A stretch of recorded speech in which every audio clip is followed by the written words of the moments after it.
as we were anxiously waiting to hear this news, we were feeling worried, perhaps cautiously optimistic, but likely fearful for the future, whatever the outcome would be. As calls rang out on one end of the political spectrum to stop counting those mail-in ballots, many responded by raising their voices and demanding that every voice be heard and every vote be counted. And as the results came in, we clearly saw how every vote truly mattered. In a handful of states, the margin between the two candidates is painfully close. In this difficult week, I'm reminded of Abraham negotiating with God over the fate of the people of Sodom and Gomorrah. The sins of these two cities were so great that according to the sages, the inhabitants outlawed hospitality and kindness to those in need, that God sought to destroy them totally. But Abraham audaciously steps forward and asks God two of the most poignant questions in the Torah. Will you sweep away the innocent with the guilty? Shall not the judge of all the earth deal justly? Abraham demands to know whether the Holy One will live up to the title Shofet Kol Haaretz, judge of all the earth.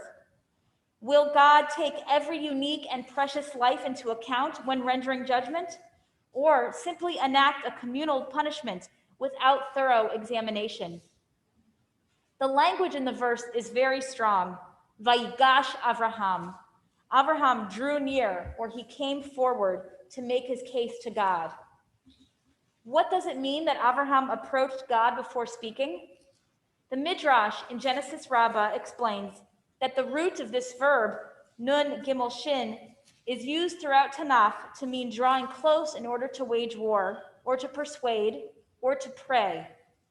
And Abraham employed all of these methods, the Midrash teaches. Abraham approached God to fight and to speak challenging words.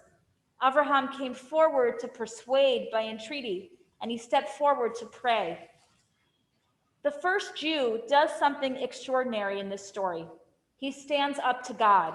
He speaks truth to power, and he demands that God live up to the divine standard of fairness and justice. He speaks up boldly, confident in his voice and in what he is fighting for. Amazingly, Abraham succeeds in this battle of words.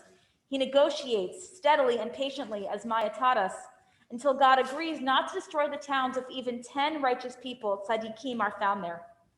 Ultimately, only Lot and his family, a handful of people, turn out to be righteous, but God saves them from destruction.